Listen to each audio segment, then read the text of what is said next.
அஸ்ஸலாமு அலைக்கும் வரஹ்மத்துல்லாஹி வபரகாத்துஹு. அல்ஹம்துலில்லா, இறைவனுடைய அருளால் நம்ம தொடர்ந்து அல் குரானை ஓதிட்டு வரோம். சூரா அர்-ரஅது நம்ம பார்த்துட்டு வந்தோம். ஒரு பார்ட் அல்ஹம்துலில்லா நல்லபடியாக முடிஞ்சுது. 31 வசனங்கள் வரைக்கும் பார்த்துருந்தோம். இன்றைக்கி மீதி வசனங்களை பார்க்கலாம். இறைவன் நம்மளை பார்த்து சொல்கிறான், உங்களுக்கு முன்னாடியும் இறை தூதர்கள் பலர் வந்திருக்காங்க. மிக முக்கியமாக பல இறை தூதர்கள் பரிகாசம் செய்யப்பட்டனர். நபி ஸல்லல்லாஹு அலைஹி வஸல்லமுக்கு இறங்கப்பட்ட இந்த வேதத்தில் அல்லாஹ் சொல்கிறான், நபிக்கு மட்டும் இங்கே பரிகாசம் இல்லை. பரிகாசம் அப்படின்னா அசால்ட்டு பண்ணுறது, அதாவது அவங்கள உதாசீனப்படுத்துறது, அவங்க சொல்கிற விஷயங்கள் எதையுமே கேட்காம அவங்கள நகைப்புக்கு உரியவர்களாக இன்னும் அவர்களை தப்பானவர்களாக போற்றே பண்ணக்கூடிய பல அவமானங்கள் எல்லா இறைதூதர்களுக்கும் நடந்திருக்கு.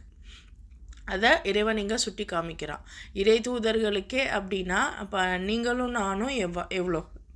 ஸோ நம்ம அதே மாதிரி இங்கே இந்த உலகத்தில் நம்ம நினைப்போம், நல்ல விஷயங்கள் அதிகமாக பரிகாசமாகப்படுதே அப்படின்னு. அப்போது இறைவனே சொல்கிறான், ஆமாம், நல்ல விஷயங்கள் சொல்ல வந்தவங்க எல்லாருமே பரிகாசம் செய்யப்பட்டிருக்காங்க. ஆனால் நிராகரிப்பாளர்களுக்கு அல்லாஹ் தான் அந்த வாய்ப்பை கொடுக்குறான். ஸோ என்ன தான் நம்ம நல்லது சொன்னாலும் ஏற்றுக்க மாட்றாங்களே, அல்லது நம்மளே சில நேரம் மற்றவங்க நல்லது சொன்னால் ஏற்றுக்க மாட்டோம். அப்போது நமக்கு நம்ம அவங்க நல்லது தான் சொல்கிறாங்க, அதை நம்ம ஏற்றுக்கிறல, ஆனாலும் நம்ம நல்லா தானே இருக்கோம் அப்படின்னு நம்ம நினப்போம். ஆனால் உண்மை என்னென்னா, இறைவன் சொல்கிறான், நான் தான் அவங்களுக்கு டைம் கொடுக்குறேன், கடைசியாக நான் அவங்கள பிடிச்சிடுவேன். இன்னும் என்னுடைய தண்டனை, அல்லாஹ்வுடைய தண்டனை மிக கடினமாக இருந்தது. அப்போ வரலாறுகளை நீங்கள் புரட்டி பார்த்தீங்கன்னா தெரியும். வரலாறை விடுங்க, உங்கள் வீட்டு நிலைமைகளை புரட்டி பாருங்கள், உங்களுடைய வாழ்க்கையை புரட்டி பாருங்கள். ஸோ நம்மளுமே நம்ம இவ்வளோ தப்பு பண்ணுறோம், ஆனால் நம்ம நல்லா தானே இருக்கோம் அப்படின்னு ஒரு நிமிஷம் நம்ம நினச்சிருப்போம். அடுத்த நிமிஷம் துபக்கடின்னு விழுந்துருவோம். ஸோ இது இயல்பு. ஸோ ஒவ்வொரு நேரத்துலையும் நம்ம தவறு செய்யும்போது நமக்கு லைஃப் நன்றாக போவதாக நம்ம எண்ணிக்கொள்வோம். ஷைத்தான் அப்படி தான் நமக்கு காமிப்பான். ஆனால் அந்த தவறுகள் நம்மளை எந்த அளவுக்கு பாதிக்கும் அப்படின்னா அதனுடைய பாதிப்பை நம்ம உணரும்போது அதான் எல்லாம் சொல்கிறான், என்னுடைய தண்டனை கடினமாக இருக்கும், நான் டைம் கொடுப்பேன் உங்களுக்கு, நல்லது சொல்ல வரவங்களை பரிகாசம் செஞ்சால் என்னுடைய தண்டனை உங்களுக்கு இருக்குது அப்படிங்கிறான். இது ஒரு ஃபார்முலா தான். இதை கொண்டு நம்ம என்ன பண்ணணும், நம்மளுடைய வாழ்விலையும் நம்மளை சுற்றி இருக்கக்கூடியவர்களுடைய வாழ்விலையும் அரசியல் ரீதியாகவும் அதிகார ரீதியாகவும் ஃபிட் பண்ணி பார்த்து புரிஞ்சுக்கிடணும். கயிறு இன்னும் பிறகு என்ன, ஒவ்வொரு ஆன்மாவின் சம்பாதனையும் ஒவ்வொரு ஆத்மாவும் என்ன சம்பாதிக்கிறதோ அதை இறைவன் பார்த்துக்கிட்டே இருக்கான், செக் பண்ணிக்கிட்டே இருக்கான். இன்னும் அந்த இறைவனுக்கா இவர்கள் இணை வைக்கிறார்கள். ஸோ இறைவனுக்கு இணை வைக்கிறது அப்படின்னு அல்லாஹ் பேசுகிறான். அது இன்னும் கொஞ்சம் டீப்பாக நீங்கள் சிந்திங்க. நபியே இவங்கக்கிட்ட சொல்லுங்கள், உண்மையிலேயே அவன் இறைவனால் உருவாக்கப்பட்ட இணைகளாக இருந்தார், அதாவது உண்மையிலேயே நீங்கள் எதையெல்லாம் இறைவனுக்கு இணை வைக்கிறீங்களோ அதெல்லாம் இறைவன் தான் உருவாக்கியிருக்கான் அப்படின்னா கொஞ்சம் அதோட பேரெல்லாம் சொல்லுங்கள். பூமியில் அல்லாஹ்வுக்கு தெரியாத அல்லது புதிய செய்தி எதையாவது அவனுக்கு நீங்கள் சொல்லி காமிங்க பார்ப்போம். அல்லது உதட்டளவில் ஏதாவது உளறி கொண்டிருக்கிறீர்களா? உண்மை என்னன்னா, யார் சத்திய அழைப்பை ஏற்க மறுத்தாங்களோ அவங்களுக்கு அவங்களுடைய சூழ்ச்சிகள் அழகாக காண்பிக்கப்படுது. மேலும் அவர்கள் நேர் வழியிலிருந்து தடுக்கப்பட்டுள்ளார்கள். இன்னும் அல்லாஹ் யாரை வழிகேட்டில் ஆழ்த்துறானோ அவங்களுக்கு வழிகாட்டுகிறவர் யாரும் இருக்க மாட்டாங்க. இந்த உலகத்தில் நம்ம துன்யா படிப்பு தீன் படிப்புன்னு ரெண்டாக பிரித்து வச்சுருக்கோம். இறைவனுடைய வாக்கு அப்படின்னு ஒன்று பிரித்து வச்சுருக்கோம், கார்ப்பரேட்டோட வாக்கு அப்படின்னு ஒன்று பிரித்து வச்சுருக்கோம், இறைவனுடைய சட்டங்கள் அப்படின்னு ஒன்று பிரித்து வச்சுருக்கோம், கார்ப்பரேட்டோட சட்டங்கள்னு பிரித்து வச்சுருக்கோம். அல்லாஹ் சொல்கிறான், எனக்கு தெரியாத எதையாவது ஒன்று நீங்கள் எனக்கு சொல்லி காமிங்க பார்ப்போம் அப்படிங்கிறான். ஆனால் இன்றைக்கி நம்ம எப்படி வாழ்கிறோம், யார் சொல்லக்கூடிய முறைப்படி நம்ம வாழுறோம்? நம்மளுடைய கல்வியாக இருக்கட்டும், திருமண வாழ்க்கையாக இருக்கட்டும், நம்மளுடைய பிஸ்னஸாக இருக்கட்டும், பிற சொந்த பந்தங்களாக இருக்கட்டும், இது எல்லாமே அல்லாஹ் சொன்ன முறைப்படியாக வாழ்கிறோம்? அல்லாஹ் என்ன சொல்லியிருக்கான்னாவது தெரியுமா? தெரியாதே. அப்போது நீங்கள் நம்ம யாரோடைய பேச்சை கேட்டு நம்ம இருக்கோமோ அதுதான் அல்லாஹ்வுக்கு இணை வைக்கிறது. நம்ம நினைக்கிற மாதிரி வெறும் சிலை வணக்க வழிபாடும் கபரு வணக்க வழிபாடும் மட்டும் இணை வைப்பு இல்லை. அல்லாஹ்வுடைய பேச்சை கேட்காம, அல்லாஹ்வுடைய சட்டங்கள் என்னண்டே தெரியாமல் காலங்காலமாக நாங்கள் இப்படித்தானே இருக்கோம்னு நினச்சி நம்ம ஒரு வாழ்க்கை முறையை வாழ்கிறோம் இல்லையா? இதுதான் இணை வைப்பு. அதே மாதிரி நம்ம என்னென்ன பண்ணுறோம், இறைவன் இதை செய்யுங்கிறான், ஆனால் நம்ம யாரை சார்ந்திருக்கோமோ அவங்க இதை செய்யாத அப்படிங்கிறாங்க.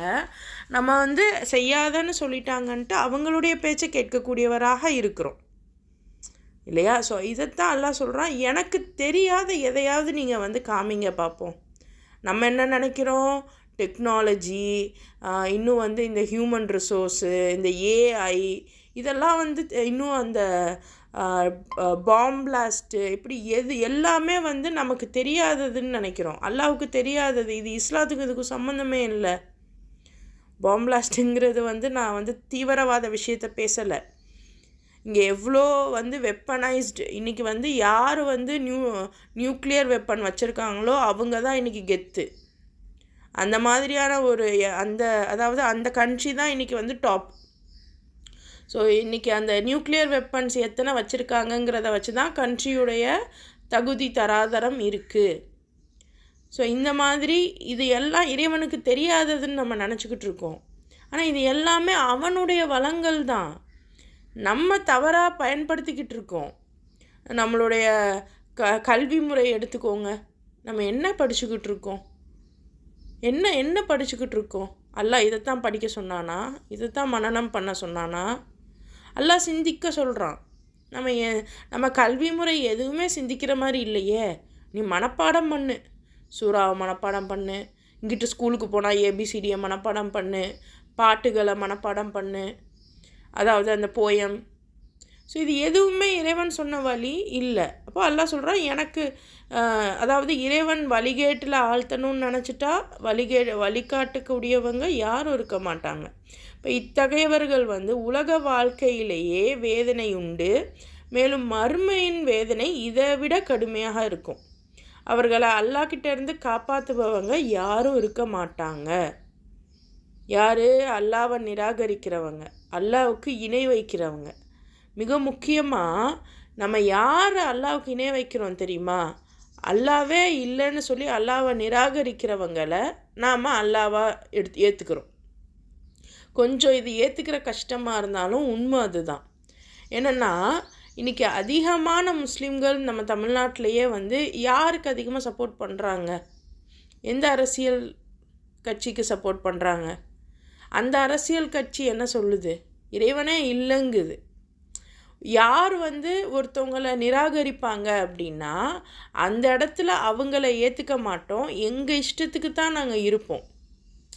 ஸோ அதுதானே. யோசிச்சு பாருங்கள், ஒரு கம்பெனியில் வேலை பார்க்குறோம், நாங்கள் ஓனரை ஏற்றுக்கவே மாட்டோம், ஆனால் ஓனர்கிட்டருந்து சேலரி வாங்கிப்போம், எல்லாம் வாங்கிப்போம், ஆனால் ஓனரை மதிக்க மாட்டோம். அப்படின்னா நம்ம என்ன மாதிரியான வேலைக்காரவங்க?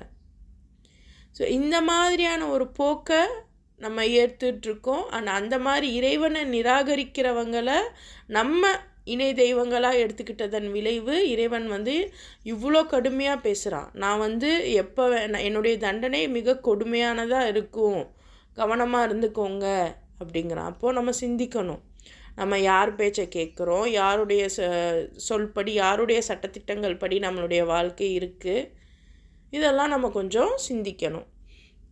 இறை அச்சம் உடையவருக்கு, ஸோ அல்லாஹ்வுக்கு பயந்து இருக்கக்கூடியவங்களுக்கு, அல்லாஹ்வுக்கு பயந்து அப்படின்னா பேரளவில் சும்மா நான் நடுங்கிறேன், நான் அழுகிறேன், அது பயம் இல்லை. அல்லாஹ்வுடைய பேச்சை கேட்டு நடக்கிறாங்கல்ல, அதுதான் பயம்.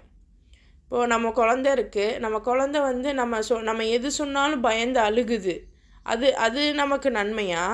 அல்லது நம்ம என்ன சொன்னாலும் அந்த பிள்ளை கேட்குது அப்படிங்கிறது நமக்கு நன்மையா? அப்போ நம்ம என்ன சொன்னாலும் கேட்டு அதை செய்யணும், அதுதான் நமக்கு பிடிக்கும். அப்போ அதுதான், யார் அல்லாஹ்வுடைய பேச்சை கேட்டு அல்லாஹ்வுக்காக எல்லா வேலையும் செய்கிறாங்களோ அவங்களுக்கு வாக்களிக்கப்பட்ட சுவனத்தின் நன்மை என்னன்னா, கீழே ஆறு ஓடிட்டுருக்குமா, அதோட கனிகள் நிலையாக பெர்மனண்ட்டாக இருக்கும். இன்றைக்கி நம்மளுடைய என்ன சொல்கிறது, தோட்டங்களாக இருக்கட்டும், இது வெறும் 6 தோட்டம்னு நீங்கள் யோசிக்காதீங்க. நீங்கள் யோசிக்காத நம்ம யோசிக்கவே முடியாத அளவுக்கான அருட்கொடைகள். ஸோ சீசனுக்கு மட்டும் இன்றைக்கி நமக்கு நம்ம நினைக்கிறதெல்லாம் கிடச்சிடுமா சொல்லுங்கள்? கிடைக்காது. பட் இங்கே அல்லாஹ் என்ன சொல்கிறான், பெர்மனண்ட்டாக உங்களுக்கு கிடைக்குங்கிறான். கனி அப்படிங்கிறது வெறும் ஃப்ரூட்டை மட்டும் குறிக்காது, அதை தாண்டி இன்னும் நமக்கான வளங்களையும் சேர்த்து குறிக்கும். உங்களுக்கு சொர்க்கத்தில் எல்லா வளமும் நிலையானதாக இருக்கும். இன்னும் இரையச்சம் உள்ளோருக்கு கிடைக்கும் நல்ல முடிவு இது. ஆனால் சத்தியத்தை நிராகரிப்போருடைய முடிவு நரக நெருப்பு அப்படின்னு அல்லாஹ் சொல்கிறான். ஸோ இன்றைக்கி நமக்கு நமக்கு அழகழகான ஜுவல்ஸ் இல்லை, நமக்கு அழகழகான ட்ரெஸ் இல்லை, எல்லாரும் எப்படி எப்படி இருக்காங்க, நம்மளால் அப்படிலாம் இருக்க முடியல அப்படின்னு நம்ம வருத்தப்பட்டாலும் இறைவனுக்கு வேலை பார்க்க வந்திருக்கோம். யோசிச்சு பாருங்கள், நம்ம ஒரு கம்பெனி எவ்வளோ பணக்காரராக இருந்தாலும் வேலை பார்க்குற இடத்துல நீங்கள் அதெல்லாம் போட மாட்டீங்க. வேலை முடிச்சுட்டு வீட்டில் இருக்கும்போது அல்லது வேறு ஃபங்க்ஷன்ஸ்க்கு போனால் தான் உங்களுடைய ஆடை அணிகலன்கள் எல்லாம் போடுவீங்க நல்ல விதமாக. அப்போ அந்த மாதிரி இங்கே நம்ம வேலை பார்க்க நம்ம வந்திருக்கோம். அப்போ வேலையில் இருக்கும்போது நமக்கு இதெல்லாம் தேவையில்லை தான். அல்லாஹ் சொல்கிறான், நீங்கள் வேலையை முடிச்சுட்டு வாங்க, இங்கே வந்தீங்கன்னா உங்களுக்கு நான் எல்லாமே தரேன். நம்ம பாருங்கள், நம்ம எந்த அளவுக்கு நம்ம மனசு எனக்கு இது கிடைக்கலையே அப்படின்னு வருத்தப்படுதோ அந்த அளவுக்கு நம்ம மனசில் இதை ஃபிக்ஸ் பண்ணணும். அல்லாஹ் சொல்லியிருக்கான், அல்லாஹ்வுடைய வேலையை பார்த்தா தான் அல்லாஹ் இதெல்லாம் எனக்கு சொர்க்கத்தில் தருவான் அப்படின்னு நம்ம மைண்டை ஃபிக்ஸ் பண்ணணும். நபியே, முன்னாடி எவர்களுக்கு நாம் வேதம் வழங்கியிருந்தோமோ அவர்கள் உமக்கு இறக்கி அருளப்பட்ட இந்த வேதத்தின் மூலம் மகிழ்ச்சி அடைகிறார்கள். ஆனால் பல்வேறு கூட்டங்களை சார்ந்த சிலர் இவ்வேதத்தில் சிலவற்றை ஏற்றுக்கொள்வது இல்லை. தெளிவாக கூறிவிடும், அல்லாஹ்வுக்கு அடிபணிய வேண்டும் என்றும் அவனுக்கு யாரையும் இணை வைக்கக்கூடாது என்றும் நான் கட்டளையிடப்பட்டுள்ளேன். எனவே நான் அவன் பக்கமே அழைக்கிறேன், மேலும் அவன் பக்கமே நான் திரும்ப வேண்டியுள்ளது. அல்லாஹ் நபி கிட்ட சொல்லிடுறான், உங்களுக்கு முன்னாடியும் நான் நிறைய பேருக்கு வேதம் கொடுத்துருக்கேன். இந்த இடத்துல 4 வேதம்னு அல்லாஹ் குறிப்பிடல, நிறைய வேதங்கள் வந்திருக்கு, நிறைய சமூகங்கள் இருந்திருக்கு. அதில் நம்மளும் ஒன்று. நம்ம அரபி சமூகமாக மட்டுமே நம்ம யோசிக்கிறோம். இல்லை, எல்லா ஊர்லேயும் எல்லா நாட்டிலையும் இறை தூதர்கள் வந்திருக்காங்க, இறை செய்தி இறங்கி இருக்குது, இறை கட்டளைகள் வந்திருக்கு. அப்போ அதனால தான் எல்லாரும் நல்ல மக்களாக இருக்காங்க. அப்போ அல்லாஹ் சொல்கிறான், நான் இந்த வேதம் கொடுக்கும்போது இந்த வேதத்துடைய இப்போ யோசிச்சு பாருங்கள், நீங்கள் LKG UKG first standard second standard இதெல்லாம் வெவ்வேறு ஸ்கூலில் படிச்சுட்டு வந்தாலும் படிப்பு ஒன்று தானே. நீங்கள் இதெல்லாம் இப்போது நீங்கள் தமிழ்நாட்டில் படிக்கிறீங்க, 11th 12th வேறு ஒரு ஸ்டேட்டில் போய் படிக்கிறீங்க, அல்லது இப்போல்லாம் வேறு கண்ட்ரி போயே குழந்தைங்க படிக்குது. அதுங்க ஒன்றும் திணற இல்லையே, அவங்களுக்கு தெரியுது, இது நம்ம படித்த படிப்பு தான். அப்போ எஜுகேஷன் அப்படித்தானே எல்லாருக்குமே புரியும், இதுதான் அப்படின்னு. அப்போ குரான் மட்டும் ஏன் புரிய மாட்டேங்குது? ஏன் குரானை மட்டும் யாரும் ஏற்றுக்க மாட்டுறாங்க? அல்லாஹ் சொல்கிறான், சிலர் ஏற்றுக்கிறாங்க, சில கூட்டத்தினர் தான் ஏற்றுக்க மறுக்கிறாங்க. அவங்களுக்கு புரியாமல் இல்லை, புரியுது, ஆனாலும் ஏற்றுக்க முடியல. இவ்வளோ நாள் நான் செய்கிறேன், இது சரின்னு நான் நினச்சேன், ஆனால் இப்போ நீங்கள் தப்புன்னு சொல்கிறீங்க, நான் எப்படி அதை செய்யாமல் இருக்கிறது? இவ்வளோ நாள் நான் வேலைக்கெலாம் போக தேவையில்ல, எப்போயோ நான் சம்பாதிச்சேன், அல்லது எங்களுடைய முன்னோர்கள் சம்பாதிச்ச காசு இருக்குது, அல்லது எங்களுடைய பெருமை இருக்குது, அதை கொண்டு நான் இங்கே சுகபோகமாக இருப்பேன். மற்றவங்களுடைய உழைப்பை கொண்டு நான் இங்கே சுகபோகமாக இருப்பேன். இதை அல்லாஹ் என்ன சொல்கிறான், நீ உழைச்சி நீ பார்த்துக்க, அடுத்தவங்கள சுரண்டாத அப்படின்னு சொன்னால் இது எனக்கு பிடிக்க மாட்டேங்குது. ஸோ அப்படி பிடிக்காமல் போகிறவங்க ஒரு கூட்டம் இருக்குது. ஸோ இதை வந்து நீங்கள் வந்து பெருசுப்படுத்தாதீங்க. நீங்கள் சொல்ல வேண்டியது, அதாவது நபி ஸல்லல்லாஹு அலைஹி வஸல்லம் சொல்ல வேண்டியது, அல்லாஹ்வுக்கு யாரையும் இணை வைக்காதீங்க. இணை வைக்காதீங்கன்னா அல்லாஹ் சொல்கிறான், எனக்கு நீங்கள் எல்லாம் வேலை பாருங்கள். நீங்கள் வேலை பார்க்குறது யாரையும் வந்து நீங்கள் வந்து உங்களுக்கு மேலேயும் வச்சுக்காதீங்க, உங்களுக்கு கீழேயும் வச்சுக்காதீங்க, எல்லாரும் சமம் அப்படின்னு அல்லாஹ் சொல்கிறான். ஆனால் நம்ம என்ன பண்ணுறோம், இல்லை நமக்கு மேலே ஒருத்தவங்க இருக்காங்க அப்படின்னா அவங்க என்ன சொல்கிறாங்களோ, அல்லாஹ் சொன்னதும் அவங்க சொல்கிறதும் வேறையாக இருக்குது. இருந்தாலும் நான் இவங்க சொல்கிறத தான் கேட்பேன். ஏன்னா இவங்க ஆஃபீஸில் தான் நான் வேலை பார்க்குறேன், இவங்க குடும்பத்தில் தான் நான் இருக்கேன், இவங்க ஸ்கூலில் தான் நான் படிக்கிறேன். இந்த காரணத்துக்காக நான் வந்து இவங்களுடைய ஆட்சியில் தான் நான் வாழ்கிறேன் அப்படின்னு யாரையெல்லாம் நம்ம இணை வச்சோமோ அவங்களையெல்லாம் அல்லாஹ் சொல்கிறான், இவங்களெல்லாம் நீ இணை வைக்காத. இன்னும் நபி ஸல்லல்லாஹு அலைஹி வஸல்லமும் சரி நம்மளும் சரி அல்லாஹ்வின் பக்கம்தான் மீளணும். அல்லாஹ்வைத்தான் அல்லாஹ் சொன்ன சொல்படி தான் நம்ம வாழணும்னு கட்டளையிடப்பட்டிருக்கோம். இன்னும் இதே வழிகாட்டலுடன் அரபி மொழியிலான இக்கட்டளையை, இப்போ இந்த இடத்துல அரபி மொழி அப்படின்னு வந்ததுனால அரபி மொழி மட்டும்தான் ரொம்பவே வந்து ஒரு சிறந்த மொழி அப்படிங்கிற மாதிரியான எண்ணங்கள்லாம் முதல்ல நம்ம வந்து ஸ்டாப் பண்ணணும். ஏன் அப்படின்னா மொழி வந்து சேம் தான், ஒரே மொழி தான். ஆனால் அந்த மொழியை இன்றைக்கி பிரித்து வச்சுருக்காங்க. இப்போ நமக்கு தெரிஞ்ச தமிழ் மொழியிலேருந்து வந்தது தான் மலையாளம், தெலுங்கு, கன்னடம் இதெல்லாம். ஆனால் அதை எப்படி பிரித்து வச்சுருக்காங்க. அந்த மாதிரி அரபி அப்படிங்கிறது அதை வந்து ஒரு பொதுவான மொழியாக நீங்கள் பாருங்கள். இன்றைக்கி எழுத்துக்கள், மொழி எல்லாமே சிதைக்கப்பட்டுருச்சு, சரியா? ஸோ அதனால் எந்த மொழிக்குமே இங்கே பெருமை இல்லை. அந்த மொழியுடைய சிறப்பு அப்படிங்கிறத அது எந்த அளவுக்கு நீங்கள் புரிஞ்சு அதை நீங்கள் செயல்படுறீங்களோ அதுதான். ஸோ அரபி மொழியை வந்து நீங்கள் க்ளோரிஃபை பண்ணுறதை விட எல்லா மொழியும் சிறந்தது தான். ஸோ நீங்கள் மொழியை வந்து ஒரு டூலாக மட்டும் பாருங்கள். Glorify is always for Allah.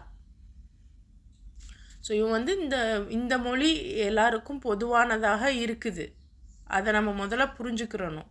So எல்லா மொழியும் அரபி தான், ஆனால் அவங்க இஷ்டத்துக்கு திரிச்சு வச்சுருக்காங்க, புரியுதா? ஒவ்வொன்றத்துக்கும் பெயர்கள் வேறு, ஆனால் மொழி ஒன்று தான். இப்போ இந்த கட்டளையை குரானை அதாவது இந்த மொழியில் இந்த கட்டளையான குரானை உங்கள் மேலே நாங்கள் இறக்கியிருக்கோம். இந்த ஞானம் உம்மிடம் வந்த பின்னரும் அவர்களுடைய விருப்பங்களுக்கு நீர் இணங்கச் சென்றால் அல்லாஹ்வுக்கு எதிராக உமக்கு உதவி புரிபவர் யாரும் இருக்க மாட்டாங்க. மேலும் அவனுடைய பிடியிலிருந்து உம்மை காப்பாற்றுபவரும் எவரும் இரார். நபியவே அல்லாஹ் மிரட்டுறான். நான் உங்களுக்கு செய்தி சொல்லிட்டேன், என்னுடைய சட்டப்படி நீங்கள் வாழுங்க, நான் சொல்கிறத மட்டும் கேளுங்க, வேறு யார் பேச்சையும் கேட்காதீங்க. ஏன்னா நபியுடைய டைமில் அங்கே இருந்த அந்த குறைஷி தலைவர்கள், எல்லா நபிமார்களுக்கும் பிரச்சனை யாராக இருப்பாங்க அப்படின்னா தலைவர்கள் தான். ஏன்னா அவங்க தான் என்ன பண்ணுவாங்க, சாதாரண மக்களுடைய உழைப்பை சுரண்டி சாப்பிடக்கூடியவர்களாக இருப்பாங்க. நீங்கள் அப்படிலாம் சாப்பிடக்கூடாது, நீங்கள் பணக்காரராக இருந்தால் என்ன, நீங்களும் உழைச்சி சாப்பிடுங்க அப்படின்னு நபி சொல்கிறது தான் அங்கே பிரச்சனையே ஆகும். இப்போ இதுதான் எல்லா இடத்துலையுமே, அவங்கவுங்களுடைய உரிமையை கரெக்டாக கொடுங்க, அவங்கவுங்கள நீங்கள் சரியாக நடத்துங்க அப்படின்னு சொல்கிறது பெரிய பெரிய முதலாளிகளுக்கு பிடிக்க மாட்டுது. இப்போ நம்மளே யோசிச்சு பாருங்கள், நீங்கள் வந்து சொந்த வீட்டில் இருக்கீங்க, உங்கள் வீட்டில் ஒருத்தவங்க வேலை பார்க்குறாங்க, சரியா? அவங்களும் ஒரு சொந்த வீடு வாங்கினா உங்களுடைய அந்த எண்ணம் எப்படி இருக்குது, நம்மளுடைய எண்ணம் எப்படி இருக்குது? எப்படி நம்ம வீட்டில் வேலை பார்க்குறவன் எப்படி சொந்த வீடு வாங்கினா, அவ்வளோ சம்பாதிக்கிறானா, இந்த மாதிரியான ஒரு சின்ன எண்ணமாவது நமக்கு வராமல் இருக்குமா? இப்போ இந்த மாதிரி இருக்கக்கூடிய எண்ணங்கள் பணக்காரர்களுக்கு அதிகமாக இருக்குது, எது காலமுமே இருக்குது தான். ஸோ இதெல்லாம் வந்து நபி வந்து தடுக்கிறாங்க. அல்லாஹ் வந்து இப்படி சொல்லலை, உங்கள் வீட்டில் உள்ள வேலைக்காரவங்களை தான் முதல்ல நீங்கள் வந்து முன்னேற்றணும். அதாவது நம்ம வந்து ஜக்காத்தோ எல்லாமோ வெளியிலலாம் கொண்டு போய் கொடுப்போம், ஆனால் நம்ம வீட்டில் உள்ளவங்களுக்கு நம்மக்கிட்ட வேலை பார்க்குறவங்களுக்கு ஜக்காத்தை கொடுத்து அவங்கள ஒரு தொழில் செய்ய வைக்க நமக்கு மனசு வராது. ஏன்? ஏன்னா அவன் தொழில் செஞ்சுட்டான்னா எனக்கு யார் அப்போ வேலை பார்ப்பா? ஆனால் அல்லாஹ் ரொம்ப தெளிவாக இதெல்லாம் குர்ஆனில் ரொம்ப அழகாக எக்ஸ்பிளைன் பண்ணுறான். குர்ஆனோடைய எக்ஸ்ப்ளனேஷன்லாம் ரொம்ப இருக்குது. ஸோ இது எல்லாமே வந்து நம்ம தான் தேடி பார்க்கணும், தேடி புரிஞ்சுக்கிறணும், குர்ஆனை படித்து புரிஞ்சுக்கிறணும். அப்போ இந்த மாதிரியான விஷயங்களை அல்லாஹ் சொல்கிறான், என் பேச்சை மட்டும் கேளுங்க, இந்த தலைவர்கள் பேச்செல்லாம் கேட்காதீங்க. கேட்டீங்க அப்படின்னா கடைசியாக உங்களை நான் எப்படி பிடிப்பேனோ அப்படி பிடிப்பேன், உங்களை யாருமே காப்பாற்ற முடியாது அப்படின்னு அல்லாஹ் சொல்கிறான். இன்னும் உங்களுக்கு முன்னாடியும் பல தூதர்களை நாம் அனுப்பியிருக்கோம், அவங்களுக்கும் மனைவி மக்கள், அதாவது அவங்களுக்கும் ஒய்ஃபு குழந்தைங்க எல்லாருமே இருந்திருக்காங்க. அதாவது எந்த இறை தூதரும் வந்து ஒய்ஃபு குழந்தெல்லாம் இல்லாமல் தனித்துவமாலாம் இருந்ததில்லை. எல்லா தூதர்களுக்கும் ஒரு சாதாரண மனிதனை போலத்தான் இருந்திருக்காங்க. இன்னும் அல்லாஹ்வுடைய அனுமதி இல்லாமல் எந்த ஒரு சான்றுமே அவங்க கொண்டு வந்தது கிடையாது. சான்று அப்படின்னா மிக தெளிவாக புரிஞ்சுக்கோங்க, சான்று அப்படின்னா அல்லாஹ்வுடைய கட்டளைகள், நம்ம எப்படி வாழணும், அதே மாதிரி அல்லாஹ்வுடைய வார்னிங், நீங்கள் இப்படி இருந்தால் இந்த நல்லது கிடைக்கும், இப்படி இருந்தால் இந்த கெட்டது உங்களுக்கு கிடைக்கும். ஸோ அந்த மாதிரி அல்லாஹ்வுடைய பாடங்கள், இதுதான் சாட்சிகள். ஸோ ஆயத்துகள், இது அல்லாஹ்வுடைய அனுமதி இல்லாமல் தான் இஷ்டத்துக்கு எந்த சட்டத்தையுமே எந்த நபியுமே கொண்டு வந்தது கிடையாது. இன்னும் ஒவ்வொரு காலகட்டத்துக்கும் ஒரு வேதம் இருக்குது. அல்லாஹ் சொல்கிறாங்க, ஒவ்வொரு டைம் பீரியடுக்குமே வேதம் நான் கொடுத்துருக்கேன். வேதம்னா நம்ம எப்படி வாழணும், ஒவ்வொரு காலத்துலேயுமே லைஃப் ஸ்டைல் எப்படி இருந்திருக்கு, எப்படி நீங்கள் உங்கள் வாழ்க்கை முறையை அமைச்சுக்கிறணும்னு அல்லாஹ் சொல்லி தான் கொடுத்துருக்கான். இன்னும் வந்து தான் நாடுவதை அல்லாஹ் அழித்து விடுகிறான், தான் நாடுவதை நிலைப்படுத்துகிறான். உம்முல் கித்தாப் அவனிடமே உள்ளது. இப்போ இந்த உம்முல் கித்தாப் அப்படின்னா நமக்கு எல்லாருக்கும் தெரியும், முதல்ல இறைவன் வந்து பேனாவை படைத்து அதன் பிறகு அந்த என்னென்ன இந்த உலகத்தில் இருக்கணுமோ எல்லாத்தையுமே அவன் எழுதிட்டான் இல்லையா? ஸோ அந்த உம்முல் கித்தாப், கித்தாப் அப்படிங்கிறது நம்ம நினைக்கிற மாதிரி புக்கு மட்டும் கிடையாது. இன்றைக்கி எவ்வளோ விஷயங்கள் இருக்குது. இன்றைக்கி நீங்கள் புக்கு வந்து எப்படிலாம் படிக்கிறீங்க, ஃபோனில் படிக்கிறீங்க. நம்மளே ஃபோனு, டேபு, லேப்டாப் இதெல்லாம் யூஸ் பண்ணுறோன்னா அல்லாஹ் எவ்வளோ பெரிய ஆள், அவனுடைய அந்த கித்தாபோ அந்த பேனாவோ எப்படி இருக்குன்னு நம்ம வந்து இமேஜின் கூட பண்ண முடியாது. ஸோ இந்த மாதிரி என்ன நடக்க போகுதுங்கிற எல்லாமுமே அவன் கைவசம்தான் இருக்குது. அவன் நாடுறத செய்கிறான், அவன் நாடுறவங்களை அழிக்கிறான், அவன் நாடுறவங்களை நிலைப்படுத்துகிறான். அப்போது நபியே, அவங்களுக்கு நாம் எச்சரிக்கை செய்து கொண்டிருக்கிற தீய விளைவுகளில் ஒரு பகுதியை நாம் உமக்கு காண்பித்தாலும் அல்லது உம்மை நாம் எடுத்துக்கொண்டாலும் தூதை எடுத்துரைப்பது மட்டுமே உமது பணி, கணக்கு வாங்குவது நமது பணி. அல்லாஹ் சொல்கிறான். ஸோ அல்லாஹ் சொல்கிறான், நீங்கள் நான் சொன்ன மாதிரி நடந்துக்கோங்க, பூமியில் இப்படித்தான் நீங்கள் வாழணும் அப்படின்னு அல்லாஹ் சொல்லியிருக்கான். இப்போ இந்த மக்கள் வந்து ஒருவேளை அப்படி நடக்கலை அப்படின்னா நான் உங்களை தண்டிப்பேன் அப்படிங்கிறான். அப்போ என்னுடைய தண்டனை இப்போ வந்தாலும் கூட நபியை நீங்கள் கவலைப்படாதீங்கங்கிறான். இப்போ நபி, இன்றைக்கி பலர் என்ன சொல்கிறாங்க, நபி தான் நம்ம ஒட்டுமொத்த சமூகத்துக்குமே பொறுப்பு, நம்ம என்ன செஞ்சாலும் அவங்க வந்து நமக்கு வந்து சிபாரிசு பண்ணுவாங்க, அதனால் நபியை நம்ம வந்து அது பேர் என்ன, மௌலூது ஓதலாம், நபியை அதிகமாக துவா செய்யலாம், நபிக்கு சலவாத்து ஓதுறது வேறு, ஆனால் நபிக்கிட்ட துவா கேட்குறது வேறு. இறைவன் பாதுகாப்பானாக, சலவாத்து ஓதுவது அனுமதிக்கப்பட்டிருக்கு, ஆனால் நபிக்கு மௌலூது ஓதுவது, அல்லாஹ் மாதிரி நபியை புகழ்வது அனுமதிக்கப்படலை. ஏன்னா அல்லாஹ் தான் நம்மளை பாதுகாக்கணும், நபிக்கு அந்த பொறுப்பு இல்லை. நபிக்கு பொறுப்பு என்னென்னா இறைவனுடைய செய்தியை எத்தி வைக்கணும். அல்ஹம்துலில்லாஹ் அவர் எத்தி வச்சிட்டாரு, அதனால தான் நமக்கு குர்ஆன் கையில் இப்போ இருக்குது. இப்போ நபியுடைய வேலை முடிஞ்சிருச்சு, கணக்கு வாங்கிறது அல்லாஹ்வுடைய வேலை, அதை அவன் பார்த்துப்பான். நம்ம நபி இவ்வளோலாம் கைட் பண்ணியிருக்காங்க. ஸோ எப்படி டீச்சரு நமக்கு சொல்லி மட்டும்தான் கொடுப்பாங்க, அதே மாதிரி டீச்சரு சொல்லி கொடுத்ததை வச்சு நம்ம என்ன எக்ஸாமில் எழுதுகிறோமோ அந்த ரிசல்ட்டுக்கும் டீச்சருக்கும் சம்மந்தம் இல்லை. அந்த மாதிரி நபிக்கும் நம்மளுடைய அமல்களுக்கும் சம்மந்தம் இல்லை. அவங்களுடைய வேலை சொல்லி கொடுக்குறது தான். சொல்லி கொடுத்துட்டு அவங்களுடைய வேலையை முடிச்சிட்டாங்க. நம்ம புரிஞ்சுக்கிட்டு பகுத்தறிவோடு சிந்திச்சு குரானை சிந்திச்சு நம்மளுடைய வாழ்க்கையை இம்ப்ளிமெண்ட் பண்ணுறது நம்மளுடைய கடமை. நிச்சயமாக நாம் இந்த பூமியில் வந்து கொண்டிருக்கிறோம். அல்லாஹ் சொல்கிறான், பூமிக்கிட்ட நான் நெருங்கிக்கிட்டே இருக்கேன். இன்னும் அதன் சுற்றளவு நாலாபுறங்கள்லேருந்தும் குறைஞ்சிட்டே வருது. இதெல்லாம் நீங்கள் கவனிக்கலையா? இன்றைக்கி நம்ம முன்னாடி, அதாவது நம்மளுடைய ஒரு 100 வருஷத்துக்கு முன்னாடி, ஒரு முதல் உலகப்போருக்கெலாம் முன்னாடி எங்கே இருந்த மக்களும் எங்கே வேணால் போயிட்டு வருவாங்க. இன்றைக்கெலாம் பாருங்கள், இந்த தமிழ் மக்கள் எங்கெங்கேயோ எல்லா இடங்கள்லையும் இருக்காங்க. அவங்க எப்படி அங்கே போய் செட்டில் ஆனாங்க? ஆனால் இன்றைக்கி ஒருத்தவங்க போயிட்டு வேறு ஏதாவது ஒரு நாட்டில் போய் செட்டில் ஆக முடியுமா? சொந்தமாக இங்கே போய் வேலை பார்க்குறோம், கார் இருக்குது, இது இருக்குது, ஃப்ளைட் இருக்குது, எல்லாம் இருக்குது. நம்ம வெவ்வேறு இடத்துக்கு போகிறோம் வரோம். ஆனால் உரிமை கொண்டாட முடியுமா? முடியாது. ஆனால் இதெல்லாம் என்னது? சுற்றுப்புறம் குறைஞ்சிக்கிட்டே வருது. முன்னாடியை விட இப்போ ரொம்ப ரொம்ப குறையுது. இன்றைக்கி நீங்கள் சொந்தமாக வீடு வாங்குறதுங்கிறது வாய்ப்பு இருக்கா? ஒரு 10-15 வருஷத்துக்கு முன்னாடி கொஞ்சம் இலகுவாக இருந்தது. இன்றைக்கி ரொம்ப கடினமாக இருக்குது. ஸோ நம்மளை சுற்றி நாலாபுறமும் குறைஞ்சிக்கிட்டே வருது. இதெல்லாம் நீங்கள் கவனிக்கலையா? அல்லாஹ் இன்னும் அல்லாஹ் ஆட்சி செலுத்திக்கிட்டு இருக்கான். அவனுடைய தீர்ப்பை யாருமே மறுபரிசீலனை செய்ய முடியாது. மேலும் யார் கணக்கு வாங்குவதில் மிக விரைவானவன் அப்படின்னு பார்த்தீங்கன்னா அல்லாஹ் தான். நம்ம என்ன செய்கிறோம் அப்படிங்கிறத மிக விரைவில் கணக்கு வாங்கக்கூடியவனாக இருக்கிறான். இவங்களுக்கு முன்னாடி வாழ்ந்து போனவங்களும் பெரிய பெரிய பெரிய சூழ்ச்சிகளை செஞ்சுருக்காங்க. ஆனாலும் திட்டவட்டமான சூழ்ச்சி முழுவதும் அல்லாஹ்வுடைய கையில் தான் இருந்திருக்கு. ஒவ்வொரு மனிதனும் என்னென்ன சம்பாதிச்சுக்கிட்டு இருக்கான் அப்படிங்கிறத அல்லாஹ் அறிவான். இறுதி முடிவு யாருக்கு நல்ல விதமாக அமையும் அப்படிங்கிறத இறை நிராகரிப்பாளர்கள் வெகு சீக்கிரம் அறிஞ்சுப்பாங்க.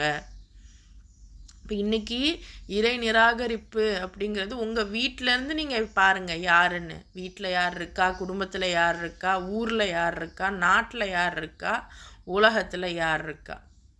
இறை நிராகரிப்பு அப்படிங்கிறது அல்லாஹ் என்ன சொல்கிறானோ சொல்லிட்டு போகிறான்.